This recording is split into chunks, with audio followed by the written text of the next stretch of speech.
안녕하세요, 가치함입니다. 11월 18일 금요일 국내 시장이 마감되었습니다. 자, 이제 다음 주면 월드컵이 시작이 돼요.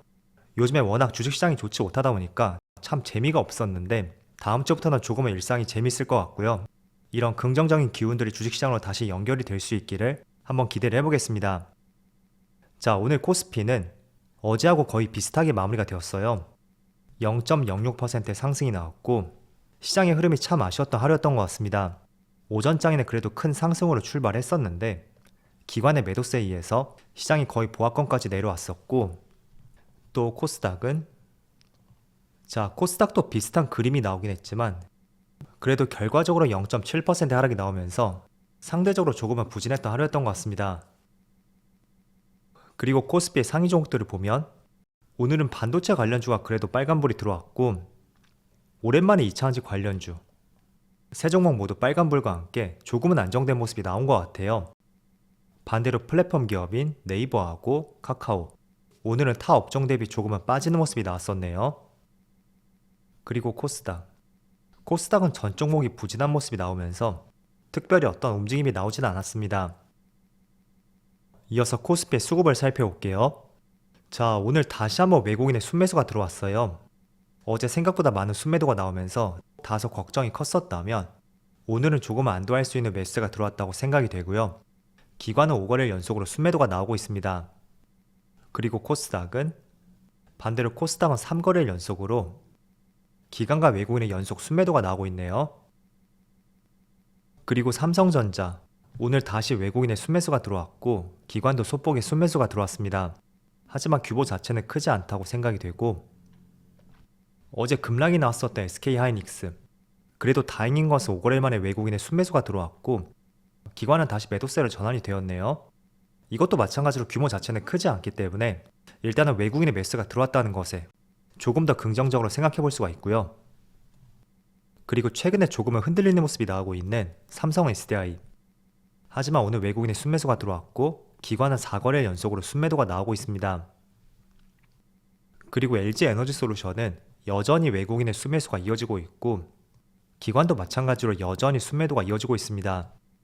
그래도 수급 균형을 보면 확실하게 매수세가 더 많은 것 같아요.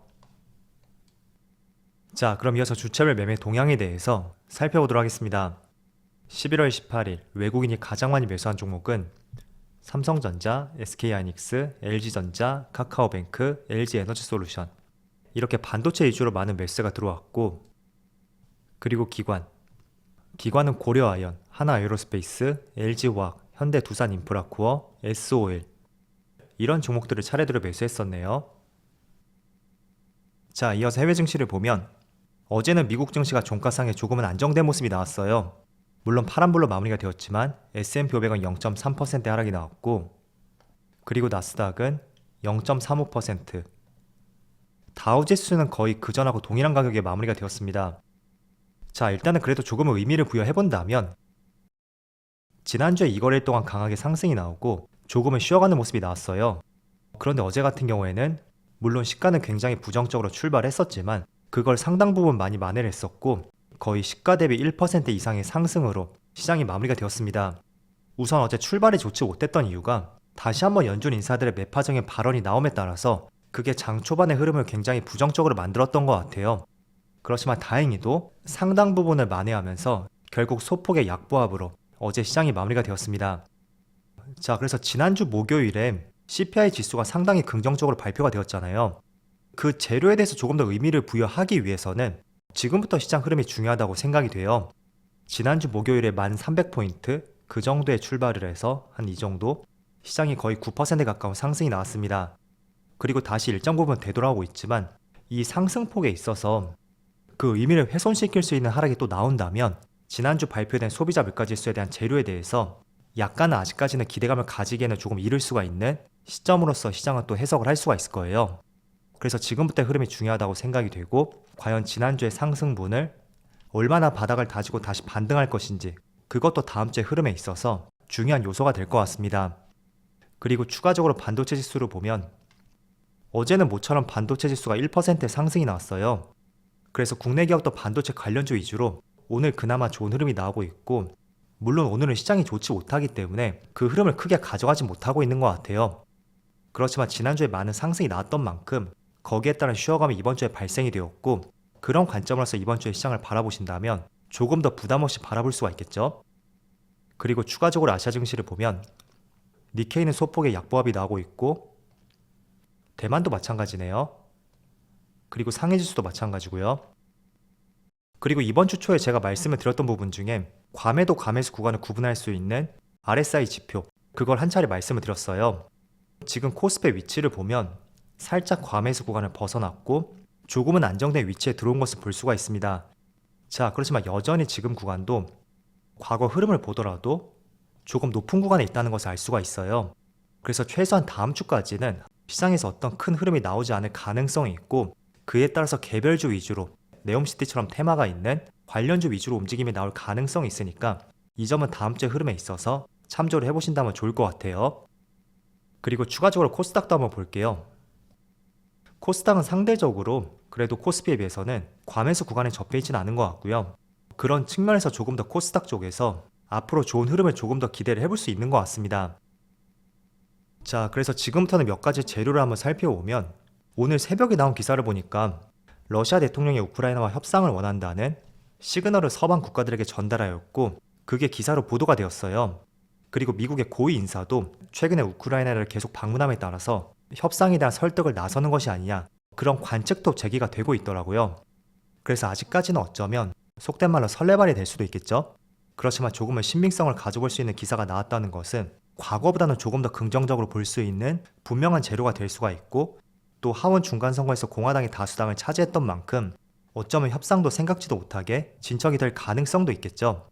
그래서 지금 11월 중순까지 시간이 지났는데, 우리가 단순히 금리 인상 이슈라든지 전쟁 이슈, 그게 처음으로 나왔던 시점이 올해 초였었고 상당 부분 시간이 지났잖아요. 그래서 지금 이런 구간이 아니기 때문에 너무 이제 금리 인상과 전쟁 이슈에 대해서 부정적으로 보거나 발을 뺄 수 있는 그런 타이밍은 조금 지났다고 생각이 되고, 오히려 국면 전환에 대해서 이제는 기대감을 가져볼 수 있는 타이밍이 되지 않았나, 저는 그렇게 판단하고 있습니다. 그래서 앞으로 어떻게 전개가 될지 같이 한번 지켜보시고요. 자, 그리고 어제 국내 기업 총수들과 빈살만의 만남이 있었어요. 물론 여기서 많은 성과가 있었다고 하는데, 여러분들이 여기서 한 가지 유의할 부분이 있다면 이게 MOU 체결이기 때문에 법적인 효력은 없는 것입니다. 그래서 빈살만이 국내만 방한하는 것도 아니고 이번에 국내를 찍고 또 일본을 간다고 하죠. 때문에 조금은 긍정적인 기사가 나온 것은 사실이에요. 건설, 방산, 원전, 네옴시티뿐만 아니라 그 네옴시티를 포괄하는 사우디의 2030 계획 안에서 여러 가지 의제들이 논의가 되었었거든요. 그렇지만 어떤 직접적인 성과가 나오기까지는 상당한 부분 시간이 발생이 될 수도 있습니다. 때문에 네옴시티 관련주는 지금으로서는 단기간의 이슈로 끝날 가능성도 충분히 높다고 볼 수 있고, 그런 점들을 여러분들이 고려를 해보시면서 이 업종은 길게 가져갈 수 있는 재료가 될 수 있는지 그런 부분을 충분히 판단해 보신다면 좋을 것 같아요. 여기서 조금 더 기대감을 가져보기 위해서는 이제는 구체적인 내용이 나와야 된다고 생각이 되고요. 또 기대감이 크면 실망도 클 수가 있으니까 지금은 우선적으로 재료가 소멸되는 단계이다, 그 점을 먼저 머릿속에 기억을 하시고 이 업종은 조금 더 끌고 갈 수가 있는지 그런 것들을 필히 판단해 보신다면 좋을 것 같습니다. 자, 그리고 네옴시티뿐만 아니라 이 재료에 조금은 묻혀서 그렇지 인도네시아의 수도 이전 사업도 지금 논의가 되고 있어요.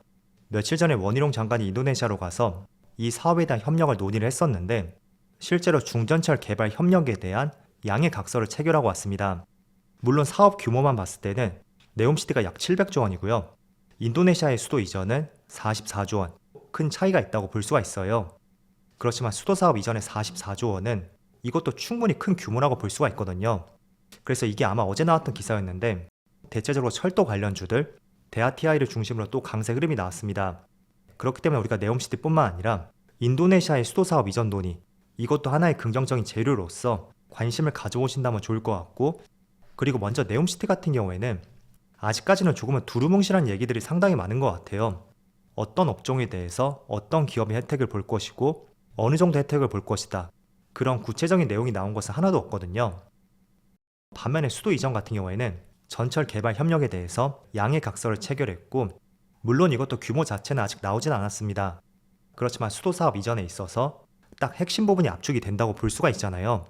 그래서 이 부분도 조금은 차별화를 두면서 철도 관련주들 한번 계속 좋은 재료가 나올 수 있는지, 더 이어질 수 있는 재료가 나올 것인지 그런 것들을 판별해 보신다면 좋을 것 같습니다.